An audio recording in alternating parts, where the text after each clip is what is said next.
The auctioneer's hammer fell with barely a sound. 40 cents. That's all it took. For 40 cents, Fletcher Beaumont just bought a crumbling jailhouse that had sat empty for longer than he'd been alive. He stood alone in the dusty courtyard, a single rusted key heavy in his palm. It probably wouldn't even work. The building looked like a skeleton picked clean by the sun and wind. Windows boarded shut like vacant eyes. Iron bars twisted into strange, arthritic shapes. The whole place sagged, tired of holding its own weight. Most folks in town had whispered warnings. They said the old jail was cursed. Said it brought nothing but bad luck to anyone who got too close. But Fletcher, he saw something different. He wasn't looking for ghosts. He was looking for history. He ran his fingers along the cold stone walls, feeling the deep gouges carved into the surface. These weren't random scratches from weather or time. No, these marks were deliberate. They formed patterns, strange symbols that seemed to follow a very specific, secret sequence. He pushed open the heavy front door, the groan of rusted hinges echoing through the dead air. Inside, the first cell he checked was covered, floor to ceiling, in more of the same strange markings. Some looked like arrows, pointing in every direction, a chaotic compass. Others looked like a child's idea of numbers, but written in a code he couldn't even begin to understand. Each symbol was carved with a purpose, as if someone had spent months, maybe years, etching a silent message into the stone. But that wasn't the strangest part. Not by a long shot. The symbols, they looked fresh. Tucked away inside these thick stone walls, they'd been protected from the wind and the rain. They looked as clear and sharp as if they'd been carved yesterday. But this jailhouse had been abandoned since before Fletcher was even born. How was that possible? He traced one particular symbol with his finger. A perfect circle with 3 straight lines shooting out from it, like rays of a black sun. The stone beneath his fingertip felt different here. It was rougher, and when he pushed, it felt loose. He pressed harder. A section of the wall shifted inward with a low, grinding groan that vibrated through the empty building. Dust rained down from the ceiling. Behind that loose stone was a small, dark cavity, barely big enough for a man's fist. And inside that cavity, Fletcher found something that made his hands start to shake. It was a rolled-up piece of paper, yellowed and brittle with age, covered in the same mysterious symbols he'd seen on the walls. It was a map. A key. A Rosetta Stone for this silent stone language. But that still wasn't the strangest discovery. At the very bottom of the paper, written in faded, spidery ink, were 3 simple words. 3 words that made the hair on his arms stand up. 3 words that changed everything. Only the beginning. Fletcher Beaumont unrolled the mysterious paper, his hands trembling so hard the old parchment rattled. The symbols made no sense on their own, but looking at them laid out in a sequence. Something about their arrangement felt familiar. It was like a puzzle he'd seen 1,000 times before, but could never quite remember the solution. He stepped back into the main corridor of the jail, studying the walls with a new, frantic energy. The afternoon sun sliced through the broken boards on the windows, throwing long, distorted shadows across the stone floor, making the symbols seem to writhe and dance. Every single symbol on the paper matched a carving somewhere in the building. It was a perfect 1-to-1 match. The first symbol, that circle with the 3 lines, he now saw it was carved above the entrance to every single cell. A marker. The second, a diamond shape with a single dot in the center, was etched onto specific individual stones in the wall. Stones that looked no different from the others. But it was the third symbol on the paper that made Fletcher's pulse hammer against his ribs. An arrow. An arrow pointing straight down, carved deep into the floorboards near the far wall. He scrambled over to it, kneeling beside the arrow and brushing away decades of dust and grime. The floorboards here looked different from the rest. They were a slightly different color, the wood grain running in the wrong direction. They looked newer, as if they'd been replaced long after the jail was first built. Fletcher pressed his full weight against the boards. They creaked, a low, mournful sound, but they held firm. He tried a different tactic, running his hands along the edges where the new boards met the old stone wall. His fingers snagged on something. A small gap, almost invisible, just wide enough to slip his fingertips inside. He pulled. Upward. With a groan of old wood, the entire section of flooring lifted like a heavy trapdoor. Beneath it lay a wooden staircase, descending into absolute suffocating darkness. The stairs looked surprisingly solid despite their age, built from thick, heavy planks that had somehow survived whatever rot and ruin the rest of the jail couldn't. A cold draft breathed up from the opening, carrying the smell of dry earth and something else. Something he couldn't identify. It wasn't the smell of decay, not exactly. It was the smell of things long forgotten. The smell of secrets. He peered down into the blackness, trying to make out the bottom of the staircase, but the shadows swallowed the light. Carved into the stone wall right beside the opening, he found another symbol from the mysterious paper. This one was two parallel lines with a single star carved between them. Fletcher checked the paper again, his heart thumping. According to the sequence, this symbol came near the middle of the coded message. He was on the right path. Whatever those outlaws had hidden down there, they'd wanted to make damn sure that only someone who understood their strange silent system could ever find it. The rational part of his mind screamed at him to wait.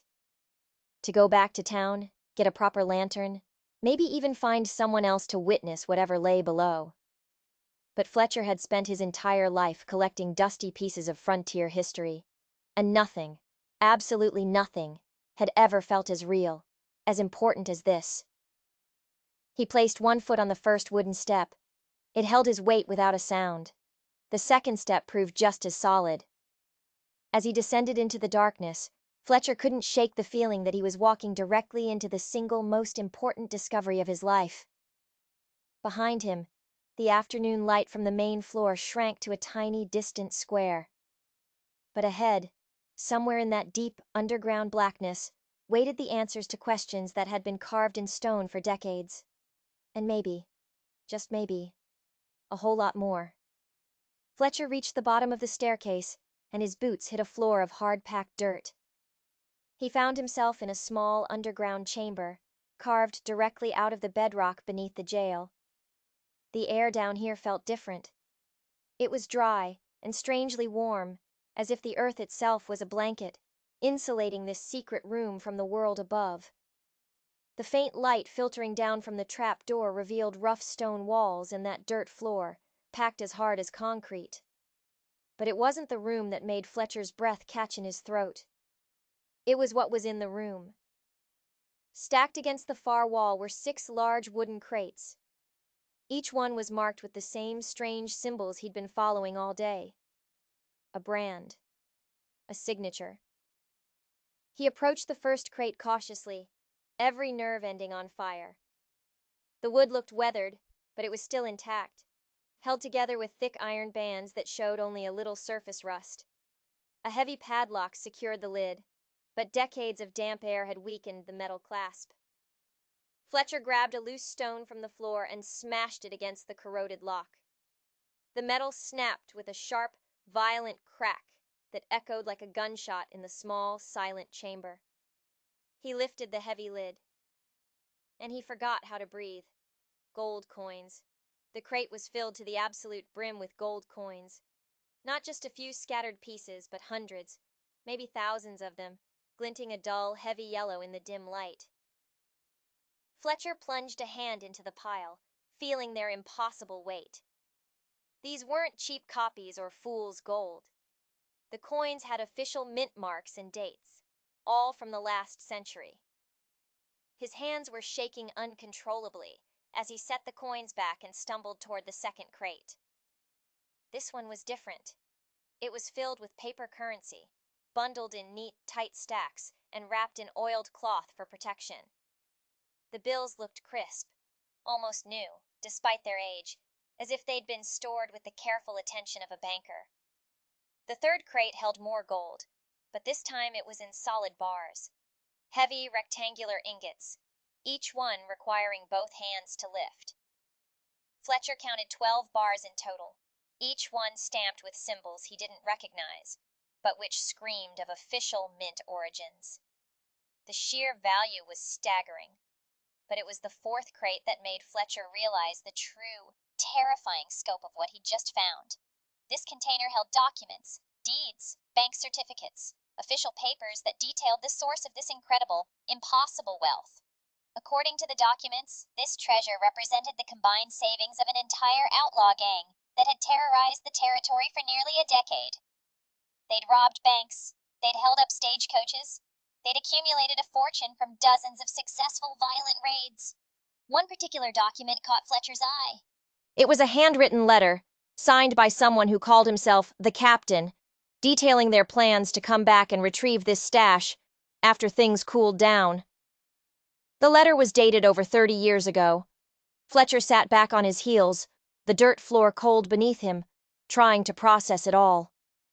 A conservative estimate, just from these first 4 crates, put the value at well over $10 million in today's currency, and he still hadn't opened the last 2.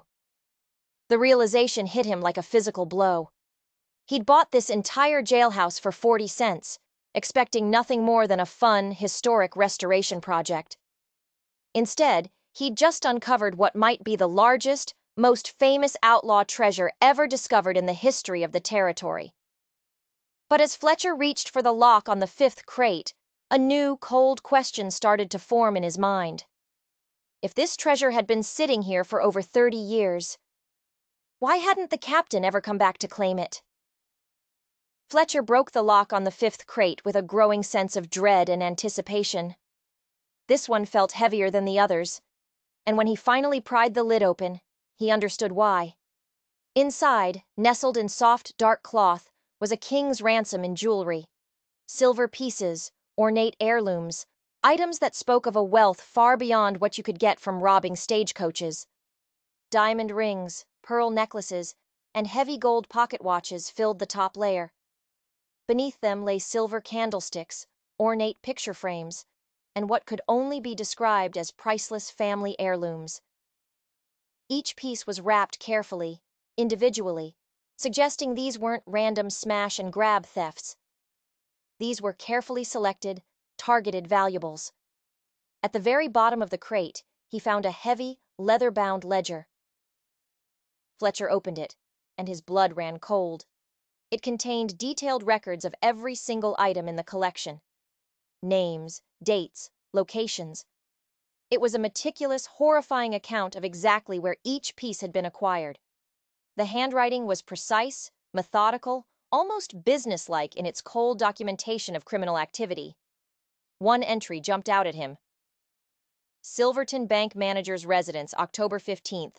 Gold watch, pearl brooch, silver tea service. Family away for Harvest Festival. The notation was followed by estimated values for each item, like some kind of grotesque inventory list. Fletcher turned the pages, finding dozens of similar entries, dating back years. This wasn't the work of desperate criminals grabbing whatever they could.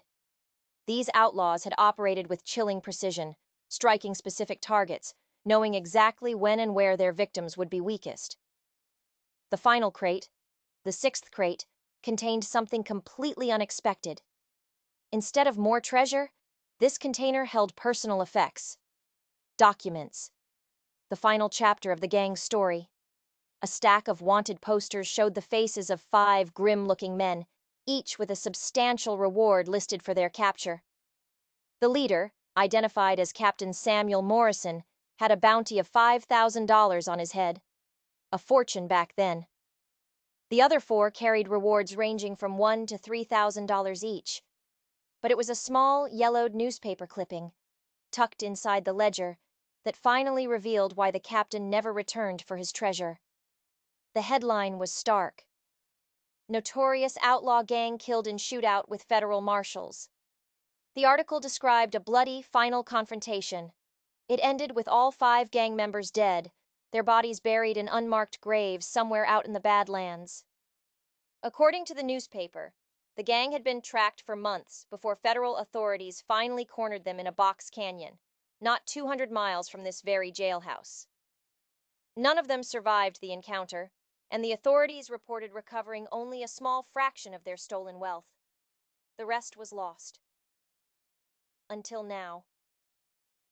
Fletcher sat there in the silence of the underground chamber, surrounded by what had to be the most significant treasure discovery in the history of the territory.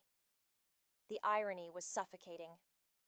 These criminals had planned so carefully, they'd created this elaborate, genius hiding system, only to die in a hail of bullets before they could ever enjoy a single dollar of it. But as the initial shock began to fade, a new, heavy concern began to settle in Fletcher's mind. He owned this jailhouse, fair and square. He'd purchased it legally, through proper municipal channels. But did that ownership extend to the contents of a secret room, hidden beneath the floor? The treasure clearly belonged to the Outlaws, but they were long dead, with no known heirs. So who did it belong to now? He carefully replaced every single item in the crates, closing the lids, trying to make it look as if he'd never been there. He made his way back up the dark wooden staircase, his mind racing. He had some serious life-altering thinking to do about his next steps. This discovery would change his life forever, one way or another. But first, he needed to understand exactly what legal rights he had to this mountain of stolen history. As he emerged from the trap door into the fading daylight of the main jail floor, Fletcher realized his 40-cent investment had just become the single most important and most dangerous purchase of his entire lifetime. He had to be smart.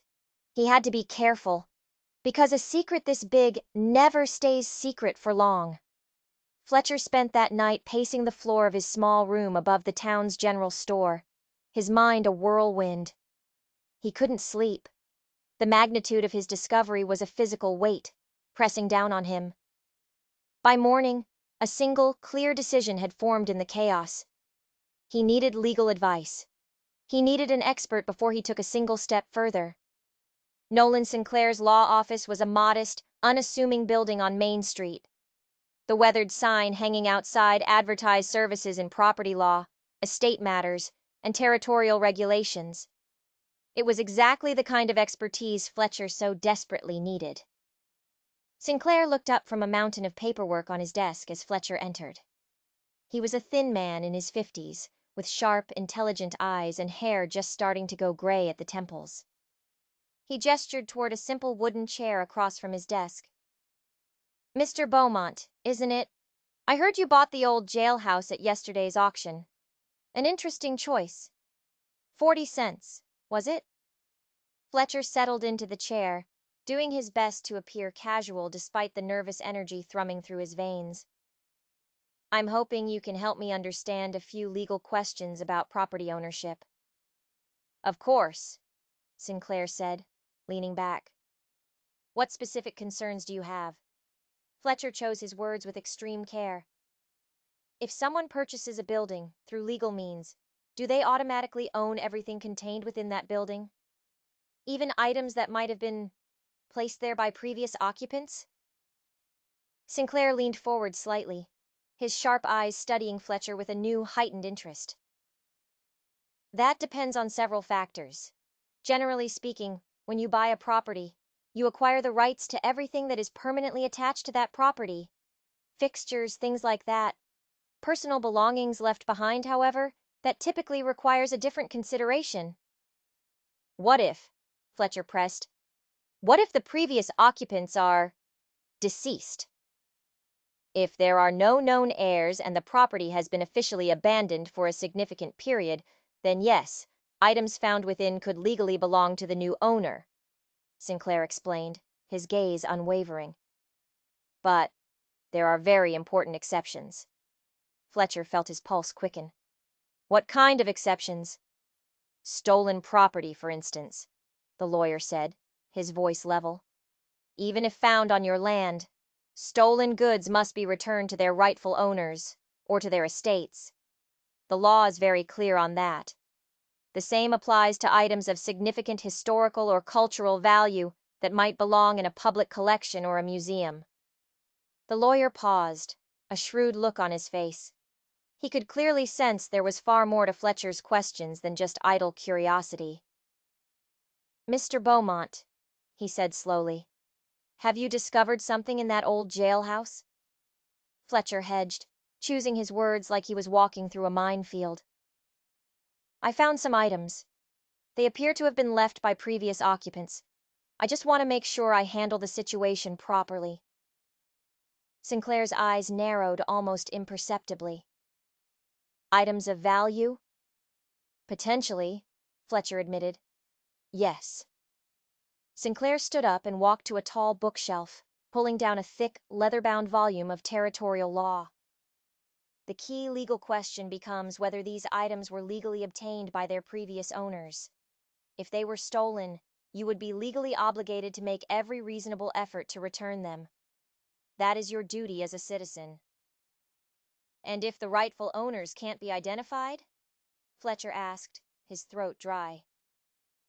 "Then the matter becomes far more complex. You might need to involve federal authorities, particularly if the items were involved in crimes that crossed territorial boundaries." Fletcher felt a cold, sinking sensation in the pit of his stomach. The treasure he discovered wasn't just stolen. It was the proceeds from dozens of violent robberies across multiple territories. Even with the outlaws dead and buried, the legal complications could drag on for years, maybe forever. The dream of a simple windfall was evaporating before his eyes.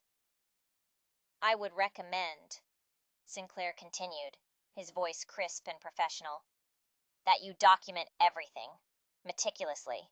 Photograph the items, record exactly where you found them, and maintain detailed written records of your discovery.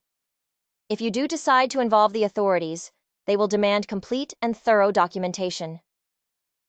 Fletcher thanked Sinclair, his mind reeling. He left the office with more questions than answers. The lawyer's advice had been helpful, but it was also deeply sobering. This treasure wasn't a blessing, it was a burden. Walking back toward the jailhouse, Fletcher made a mental list of his options. He could report the discovery immediately, hand it all over, and let the authorities sort out the legal nightmare. Or he could take a different path. He could investigate further himself, try to trace the rightful owners of some of these stolen heirlooms before involving any officials. Either way, his 40-cent investment had just become the most complicated and potentially dangerous purchase of his entire life. The lawyer's words echoed in his head. Document everything. It was sound advice, but as Fletcher approached the old jail, he had a nagging feeling. Sinclair had been a little too interested, a little too sharp, a little too eager to hear about items of value. He was starting to wonder if telling the lawyer had been his first big mistake. Fletcher returned to the jailhouse that afternoon with a camera and a notebook, just as the lawyer had advised. He was determined to document every single item before making his next move. As he descended the wooden staircase back into the silent, underground chamber, a new, risky plan began to form in his mind. He wasn't going to involve the authorities. Not yet. He was going to try and unravel this mystery himself. The gang's own detailed ledger was the key. It provided names, dates, and locations for every single theft. If he could track down the victims or their families, he might be able to return the stolen property directly, quietly, without the whole world knowing. He began with the most recent entries in the ledger. The Silverton bank manager's residence. It had been robbed just 2 years before the gang met their bloody end. Fletcher made careful notes, his pencil scratching in the quiet room. A gold pocket watch, engraved with the initials JHM, a pearl brooch with a distinctive star-shaped setting. A silver tea service, bearing the mark of a well-known Denver silversmith. The next entry described a robbery at the Millfield trading post. According to the ledger, the outlaws had taken a whole collection of jewelry from the store's safe, including several unique pieces that had been left for repair by local customers. The detail was incredible. Fletcher spent hours cross-referencing the ledger's entries with the actual items in the crates. Every single piece he examined matched the descriptions perfectly. The gang had been absolutely meticulous in their record-keeping, treating their criminal enterprise like a legitimate, well-run business. One particular entry, however, caught his full attention because of its unusual, cruel detail: a robbery at the Clearwater Ranch. The gang had netted not just valuables, but important family documents. The ledger noted, "Took deed papers and family Bible along with jewelry. May prove useful for future leverage." Blackmail. Fletcher searched through the fourth crate, the one filled with documents, until he found a worn leather portfolio containing exactly those items. The deed papers showed ownership of a substantial ranch property. The family Bible was heavy in his hands, its pages filled with birth and death records dating back generations. This discovery gave Fletcher a sudden, brilliant idea. If he could find the Clearwater Ranch family and return their deed and their Bible, they might be able to provide him with information about other victims. Ranch families in this territory knew their neighbors. They knew the local history. They would certainly remember other robberies in the area. He carefully sketched each page of the family Bible, copying down the names and dates that might help him locate any living relatives. The most recent entries were promising. They showed births and marriages from just a few years earlier, suggesting the family was still active in the territory. He was on to something. He could feel it. This was the right path. He could make things right. But Fletcher's careful research was suddenly, violently interrupted by an unexpected sound from directly above him. Footsteps, creaking slowly across the main jailhouse floor. They were slow, deliberate, methodical footsteps, as if someone was carefully, patiently, searching the building. Fletcher froze in the underground chamber, his heart leaping into his throat. He listened, every muscle tensed. The footsteps moved from room to room, pausing occasionally, as if the intruder was examining specific areas. Then, the sound stopped. Directly above the concealed trapdoor, he heard scraping noises, the sound of someone moving debris, clearing the floor. Fletcher held his breath, praying that the trapdoor's concealment would hold up, that it looked like nothing more than old, forgotten floorboards. After several long, agonizing minutes, the footsteps moved away, heading toward the front entrance of the jail. Fletcher waited until he heard the heavy front door creak shut before he finally allowed himself to exhale, his lungs burning. Someone else was interested in the old jailhouse. Someone else was searching.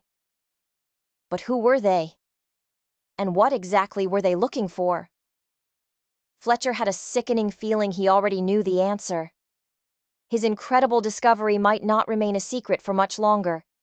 He needed to decide, and decide quickly, whether to continue his private, risky investigation or run to the authorities.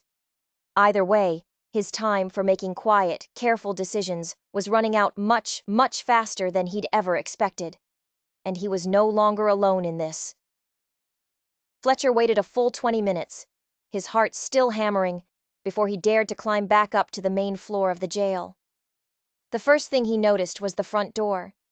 It was standing slightly ajar, though he was absolutely certain he'd closed it securely when he'd entered. Outside, a new set of fresh horse tracks in the dusty courtyard confirmed his deepest fears. Someone had ridden to the jail, spent time inside methodically searching, and then departed. The tracks were clear enough to show the horse had been shod recently, the work of a professional blacksmith. This wasn't some casual drifter. This was someone with means. Fletcher examined the main room carefully, his eyes scanning every detail. Someone had moved several of the loose boards he'd noticed earlier. They'd cleared away debris from the corners where the floor met the walls. They hadn't been searching randomly. They'd been looking for exactly what Fletcher had found: hidden compartments, secret passages. A folded piece of paper lay on the floor near the entrance, something that hadn't been there before. Fletcher's stomach twisted into a knot. He picked it up. His hands were shaking again as he unfolded the note. The writing was hastily scrawled, aggressive. "Know you found something. We can discuss terms. Meet at Miller's Creek Bridge tomorrow at noon, if you're interested in staying healthy." The blatant, threatening tone sent a sharp chill through Fletcher's mind. Someone knew about his discovery, or at least they suspected. The note's wording suggested they weren't certain about the details, but they knew enough to be dangerous. The mention of terms implied they wanted to negotiate, to get a piece of the action, rather than just take whatever he'd found by force. At least for now.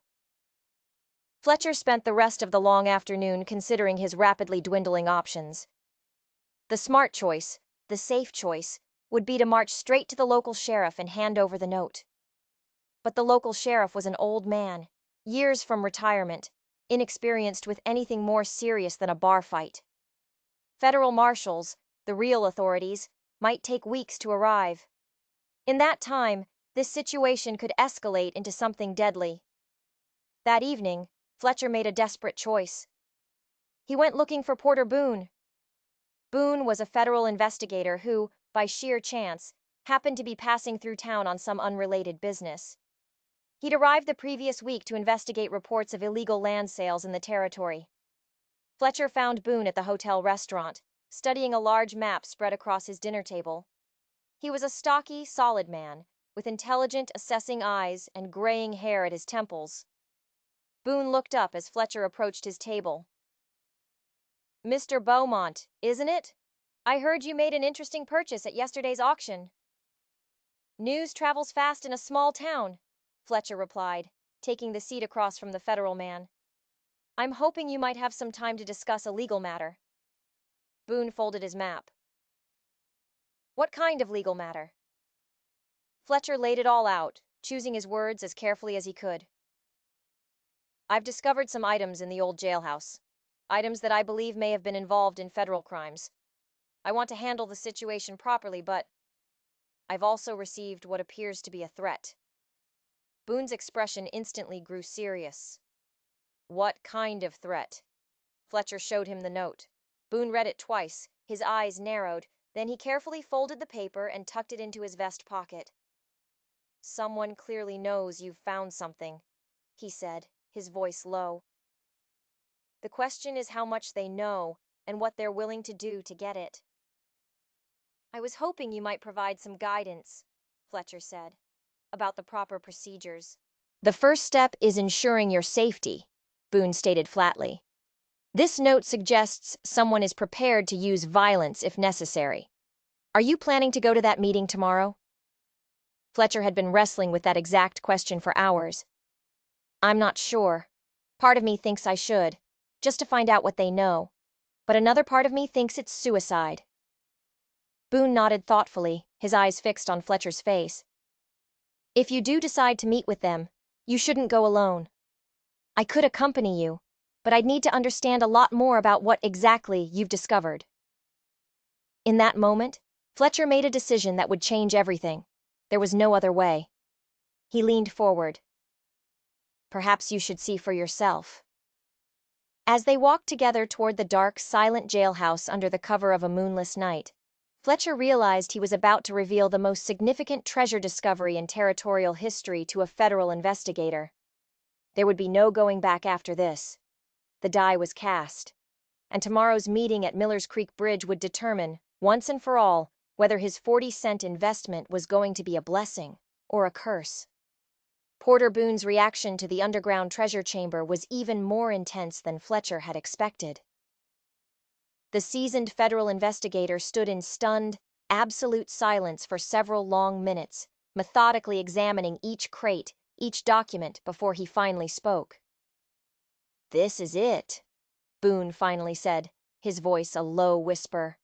He held up the wanted poster of Captain Samuel Morrison. "This is the Morrison gang's complete accumulated wealth. We've been tracking dead-end leads about their missing treasure for years. Most investigators assumed it had been scattered or hidden in a dozen different locations across 3 territories." Fletcher felt a strange mixture of profound relief and deep apprehension.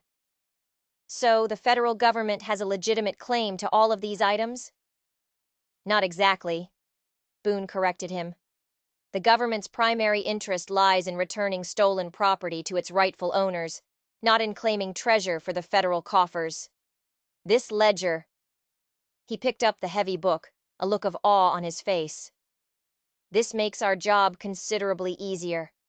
We have detailed records of exactly where and from whom each item was stolen.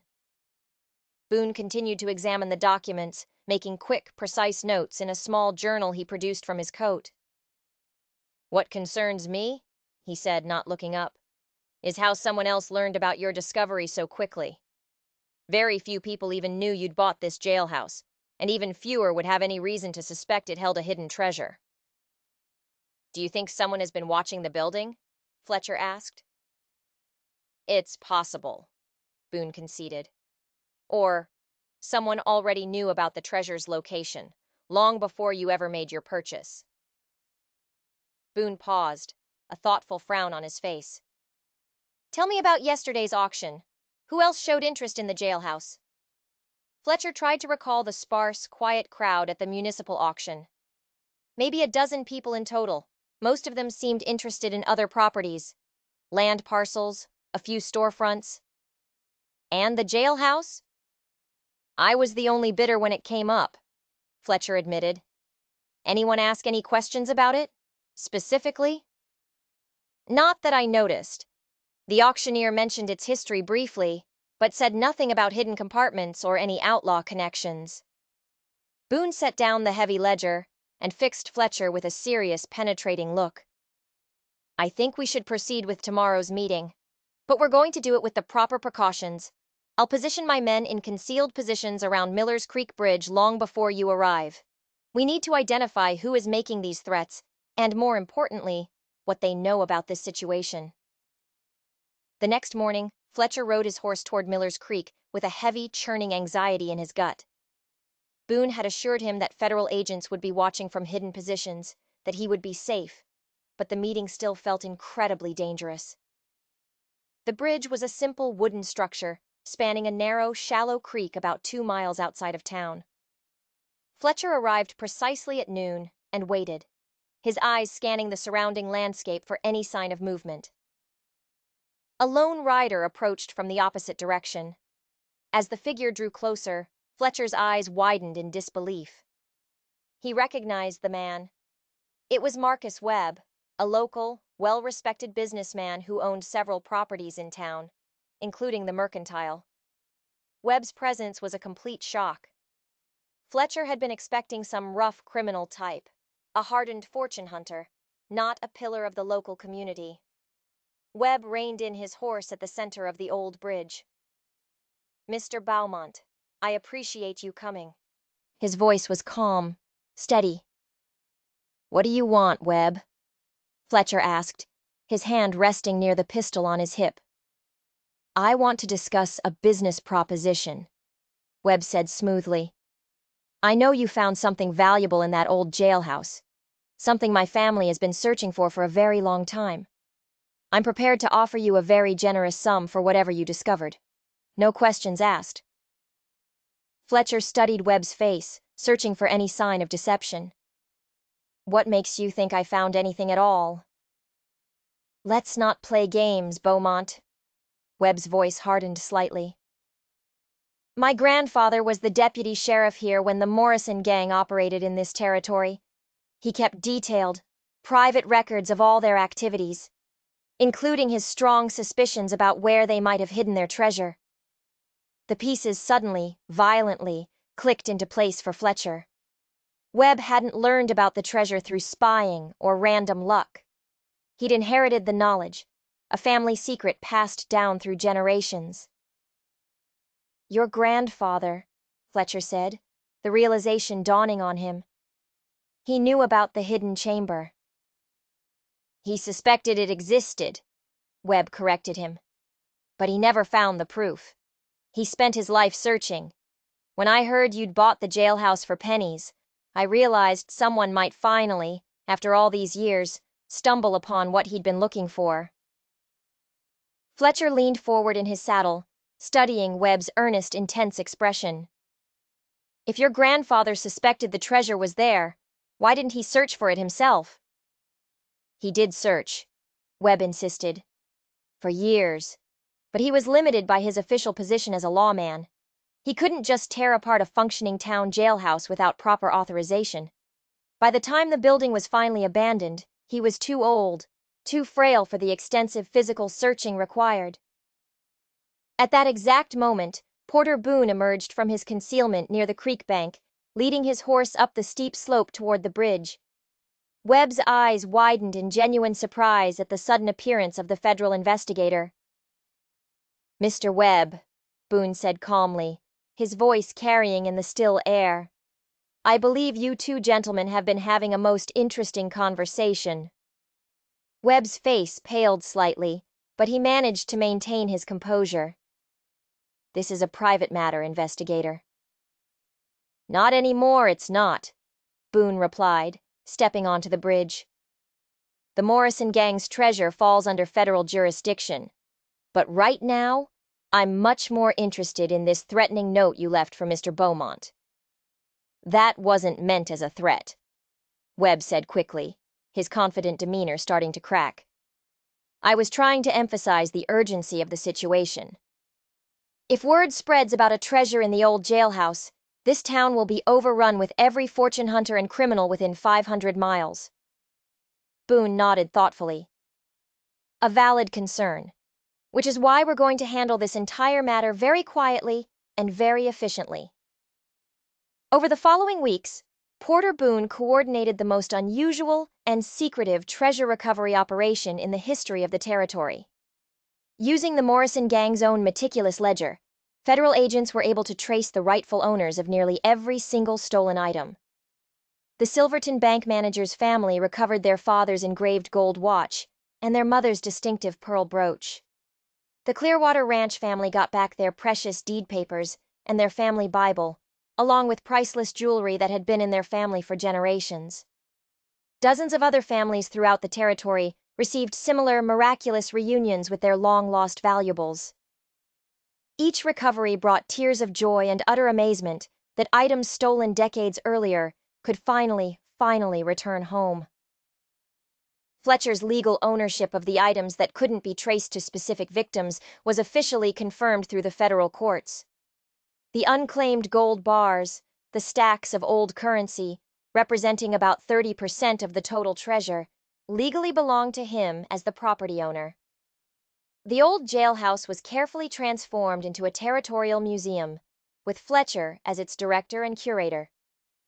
The secret underground chamber became the centerpiece exhibit, telling the incredible story of the Morrison gang, their hidden treasure, and the greatest property recovery operation in the history of the frontier. Marcus Webb, humbled by the experience, became Fletcher's partner in operating the new museum, contributing his grandfather's extensive lifelong research about local outlaw activity to the collection. The incident with the threatening note was quietly forgotten as the two men worked together, united by a shared purpose: to preserve an important and nearly lost piece of their territory's heritage. Fletcher's 40-cent investment ultimately brought him not just unexpected personal wealth, but the deep, profound satisfaction of returning stolen property and lost history to families who had long since given up hope of ever seeing their treasures again. The old jailhouse, once a dark symbol of abandoned justice, had become a shining monument to the power of doing the right thing. The Morrison gang had planned to return for their treasure after things cooled down. They never could have imagined in their wildest dreams that their carefully hidden wealth would one day cool down enough to become a powerful force for justice, rather than an instrument of continued crime. If you enjoyed this incredible story of discovery and justice, make sure you click on the next video on your screen to watch another unforgettable tale from the American frontier, where courage and mystery collide in the most unexpected ways. Don't forget to hit that like button if this story amazed you, and make sure to subscribe for more fascinating stories from the Wild West.